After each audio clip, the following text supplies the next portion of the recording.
Good morning, everyone. Welcome to the People's Palace.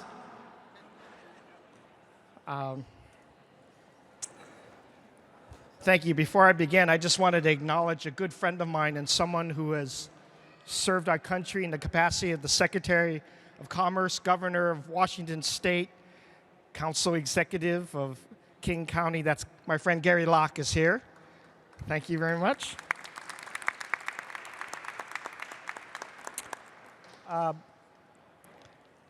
First, I want to acknowledge that our city is going into the Pride Month with a heavy heart, and we are all still shocked by the tragic shootings in Orlando, and our thoughts remain with the family and friends of those that are affected by this senseless act of violence, especially against our LGBT community. We stand in solidarity with them. And though the recent events have caused us to pause and to reflect, they also give us a renewed sense of purpose for uniting with strength and unity towards a better future for our entire communities. And during our Pride celebration, we'll be having a heightened security for with our police department and other public safety agencies, and I encourage everyone to say something if you see something happen. This is how we work with our communities to make sure everybody is safe. Our city has a proud history of inclusiveness and of leading the fight against HIV and AIDS, and we've come a long way since the dark days of the AIDS crisis.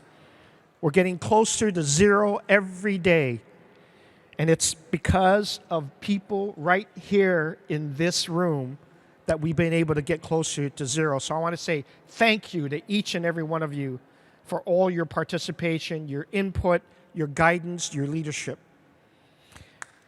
Yeah.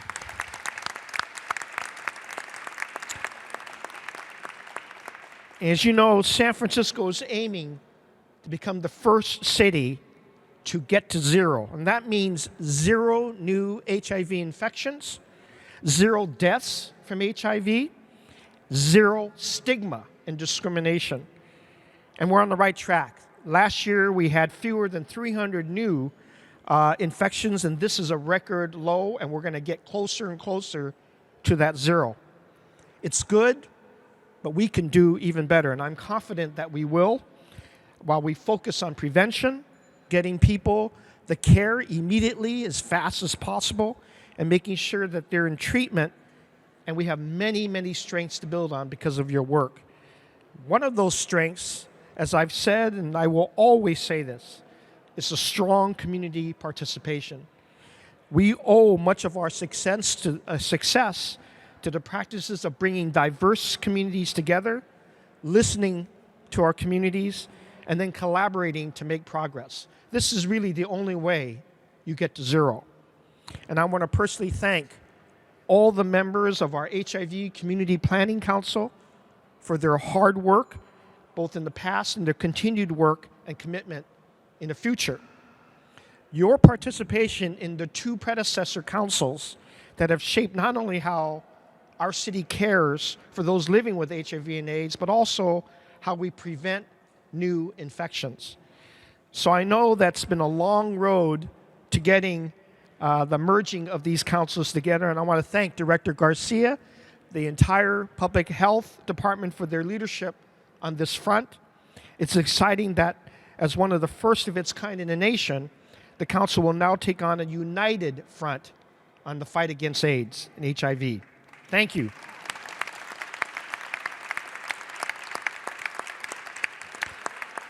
Your work will allow San Francisco to better coordinate and strengthen our HIV infrastructure, so now we can do planning for the entire HIV continuum, from prevention to treatment to wraparound services. This council can help us get to zero and end the stigma and discrimination.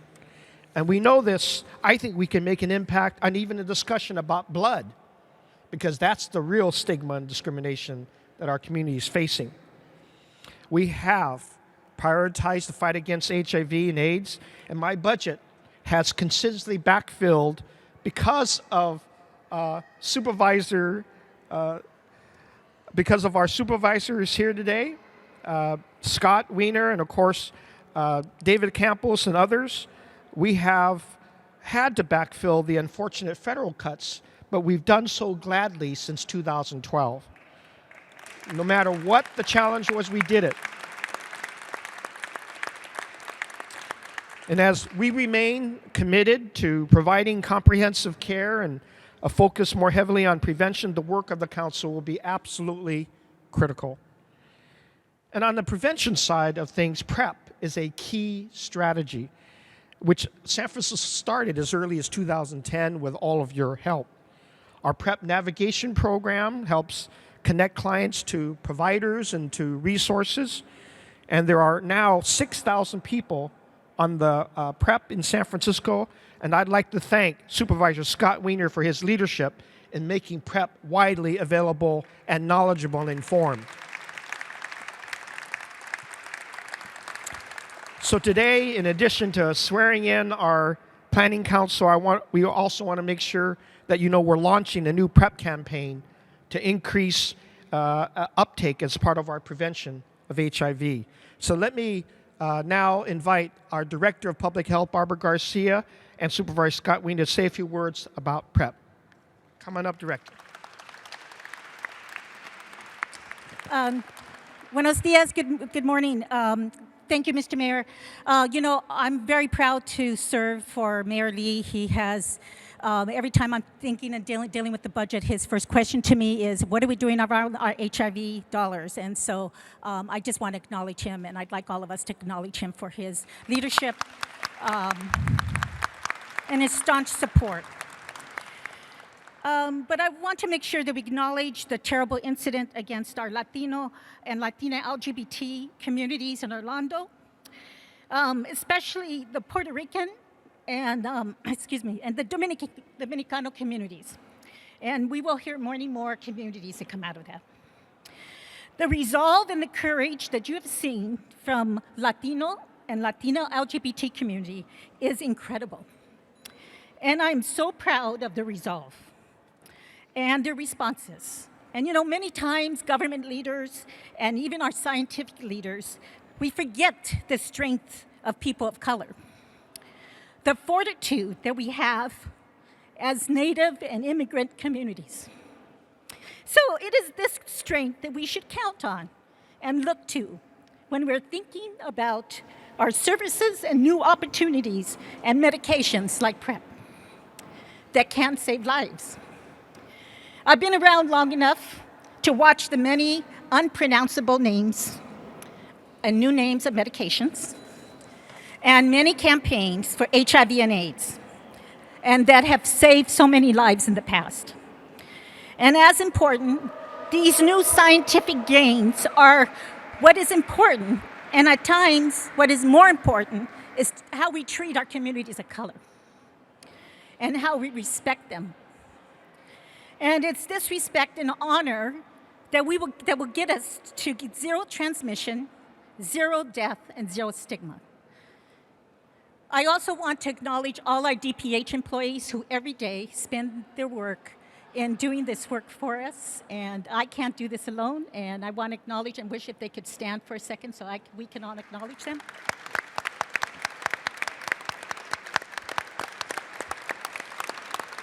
We have researchers standing, we have doctors standing, we have activists standing, and they have been the crux of our department's rage against this disease. But today, I also want to honor our leaders on our HIV planning councils.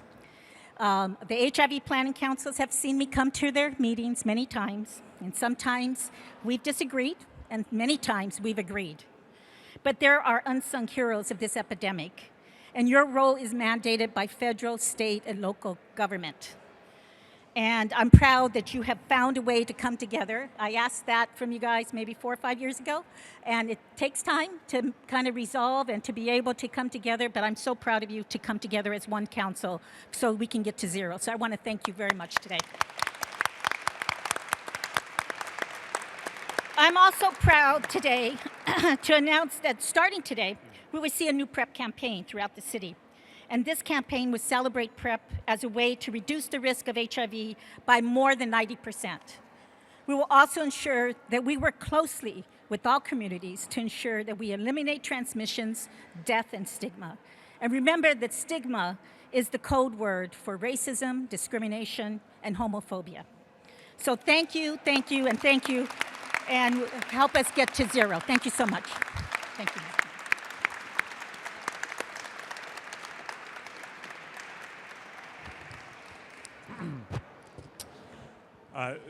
Thank you, Barbara, for really those moving words about Orlando. I think for a lot of us, when we woke up and saw those headlines, it was like just an absolute punch to the gut. I think we can all remember, for those of us who maybe don't go out as much anymore, what it meant, what it means to be in a gay bar, in a nightclub. These are our community spaces in ways that it's not outside of the LGBT community, that for generations of our community members, these are at times the only places where you can go and be who you are and build community. And in fact, as we're hearing from some of the incredibly moving stories, depressing stories about the people who were killed in that club and their family members not even knowing that they were LGBT, our LGBT nightlife continues in 2016 to play that incredibly important community building and community strengthening role, and to have that sacred space violated through this unbelievably horrible massacre is just a violation that I can't even articulate. And I think we owe it to the people who were killed, to the people who were injured, to the families, the friends, that we just continue to fight to end violence against our community, which is happening every single day. And I think we all can recommit to that. In terms of the matter at hand, I want to thank the mayor for his continued support of people living with HIV and people at risk for the virus since we took office the same month. And it was a month after that, in 2011, when we were hit with our very first federal Ryan White and CDC cut. And the mayor didn't blink. My colleagues didn't blink. We immediately backfilled it with a mid-year supplemental appropriation, and we've continued year after year to really backfill the failure of the federal government.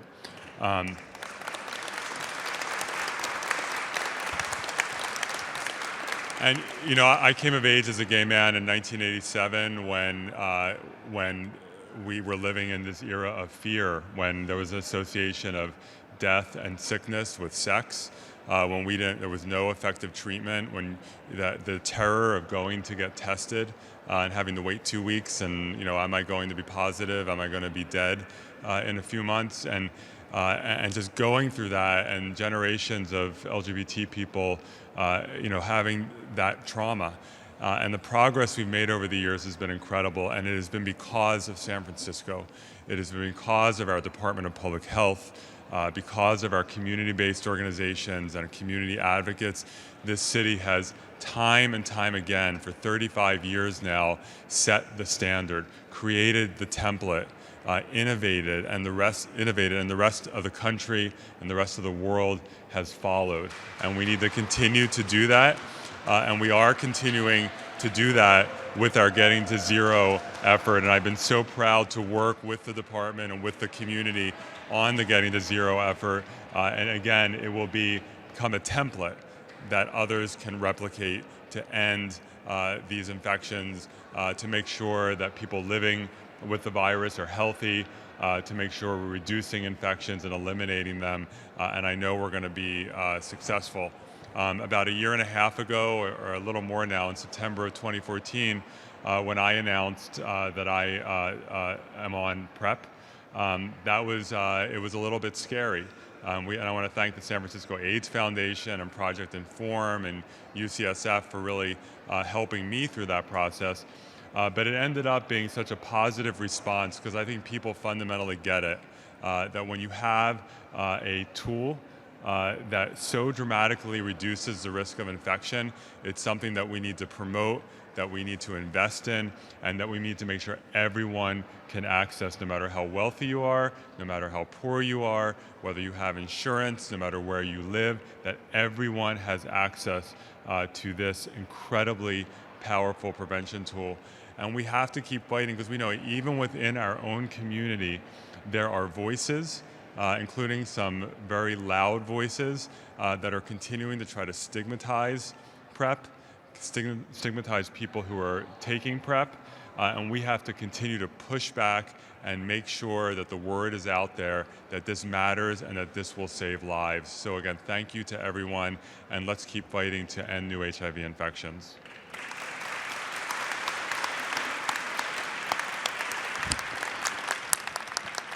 Thank you, Supervisor. And let me say again, all of you who I'm about to swear in, let me give a personal thank you again. This is not easy work. I know that when you're faced with the need to change people's behavior, when you're faced with discrimination and with stigma, when you're trying to get informed about the facts, it's not easy to do all of that in the face of things that are going on that sometimes we don't have control over. So I want to first just thank everybody who is stepping up to be on this HIV Community Planning Council, because without you, we just could not find the ways to get to zero on infections and to prevent this deadly disease from increasing its disastrous effects. So please take your jobs, continue to take your jobs both seriously, but also live proudly. Talk to people, continue giving them the encouragement that they need to have in order to do the right things to save their own lives or their friends' lives or their families' lives. So with that, if I can ask all the members of the HIV Community Planning Council to please stand up and raise your right hand and repeat after I. Please yell your names out. I do solemnly swear that I will support and defend the Constitution of the United States and the Constitution of the State of California against all enemies, foreign and domestic, that I will bear true faith and allegiance to the Constitution of the United States and the Constitution of the State of California,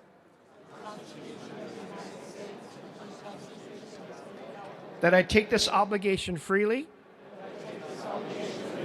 without any mental reservation or purpose of evasion, and that I will well and faithfully discharge the duties upon which I'm about to enter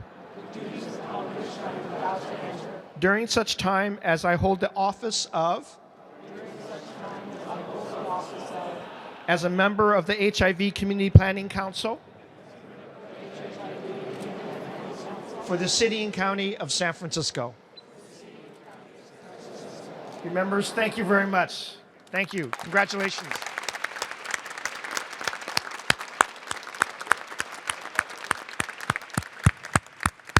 All right. Thank you. All right, we get to go to work.